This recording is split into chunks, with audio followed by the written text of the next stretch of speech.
Okay, I'd like to present a second situation, and this one is, I think the NAP situation is one of the classics in the world of ethics, and this situation is something that is a little more 21st century. George teaches a group of fours, and he's been told to schedule 90 minutes of literacy and math instruction each day. George has found that the other teachers at the center are conducting 90-minute didactic large group instructions on literacy and on mathematics, and some of them are using worksheets. And George is questioning this. So what do you think is going on in George's mind? Well, I have to say I'm glad that George is questioning it. If he went to a good early childhood teacher education program, he did, right. probably learned that that was not the most effective or appropriate way to teach young children. And this has been recurring a long time, but it's there's more of it now. Yeah, it's been I think so. exacerbated lately as we've become more focused on academics. So George is facing a dilemma because his understanding of what's worthwhile and appropriate curriculum is not consistent with what he's being asked to do.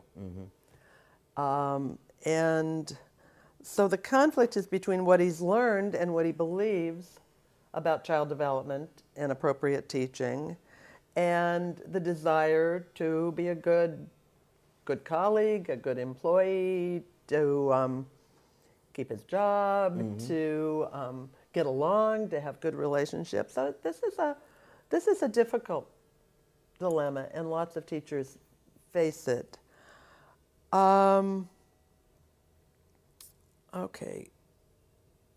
It is an ethical dilemma because it involves questions of right or wrong.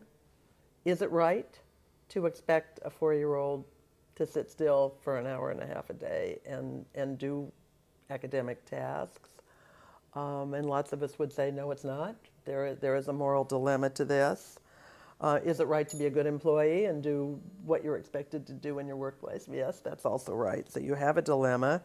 And I think it's really a dilemma between appropriate practice and some other ideas about what would be a good idea to do in early childhood programs. And those are tied to increasing pressure to deal with program outcomes and measures and things like that. So the teacher has responsibilities to the children.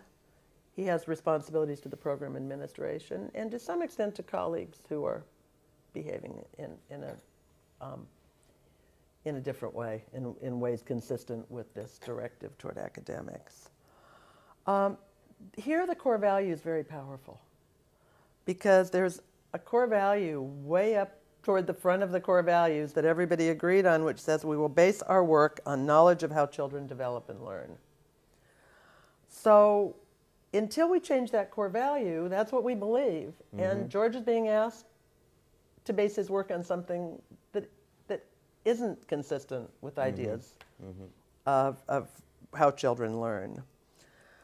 So this one's a little bit tricky. The first thing we're going to do is look at P1.1. We shall not harm children. This is really interesting because we don't, as far as I know, we don't really have a way to say or to prove that an hour and a half of math and literacy activities a day will harm a child. Right, right. In some cases, they might.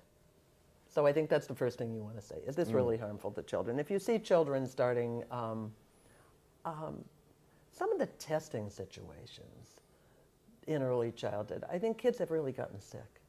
You know, when kids start to not want to come to school or they start to throw up at that group time, then you really may come to the point where you say, I cannot do that because it's harmful to children. But we don't really know. If the teachers if they're kind teachers and they're doing it fairly nicely and they have a break in between and they get to wiggle and do some finger plays in the middle, may not harm children. We have P1.2 that says we shall care for and educate children in positive emotional and social environments. That might be a factor. We have some obligations to establish good relationships with colleagues. We have an obligation, these are ideals, so that's something we want to aspire to, getting along with our colleagues.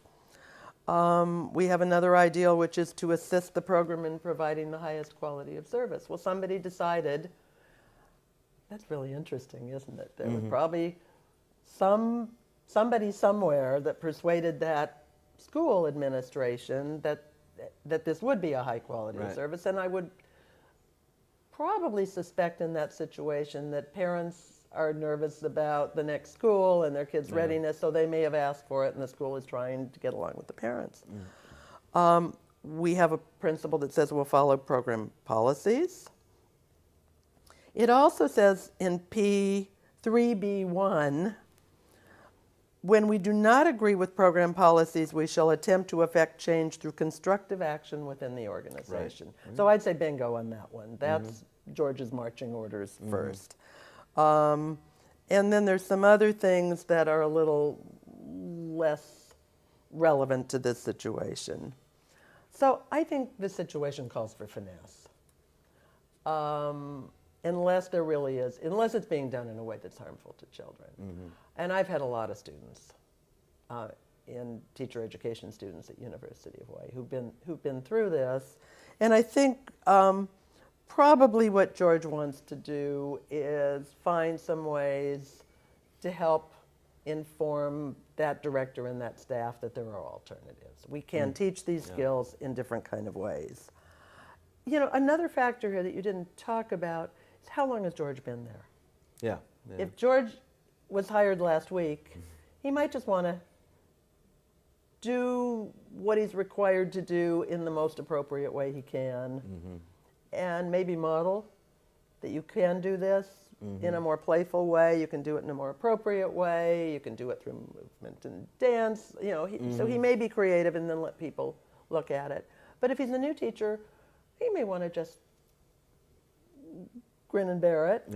If he's been there 5 years and he's respected, he's in a completely different situation. So that really is it depends on your relationship. It also depends on at some level, for some teachers, it gets to the question, can I work in a program that asks me to do this? Can I meet both needs? Can I serve the children in the way that I think is right? And can I be a good member of this staff? There was an article early on in the young children articles that dealt with a situation like this, that talked about the point at which a person has to say, I cannot in good conscience continue to live in this program and work in this program. So sometimes you just can't do it because you really believe that it is harmful to children, or it violates your own beliefs so badly you just can't live with it. And sometimes you say, okay, I'll hang in, I'll show them some different ways to do it, I'll bring in the new developmentally appropriate practice book, I will bring in an AEYC videos, I will call my local AEYC and ask them to come out. So this is one that I think calls for a lot of examining of the situation and a lot of individual discretion, but probably one that would be best to begin with seeking to finesse the situation. And it has both parts. It has some ethical dimensions to it, and then it also has our knowledge of the profession and what is developmentally appropriate, and not saying that, no, we don't do math and literacy in our program, but we do math and literacy in a way that's more developmentally appropriate than children sitting for 90 minutes. So for the right person, this is an opportunity to help your administrator and colleagues gain a different kind of understanding. And finding a way to do it with finesse. And in the worst situation, you might just have to say no. Or just say, no, I can't do this. I had a master's student who analyzed a situation very much like this in a master's paper.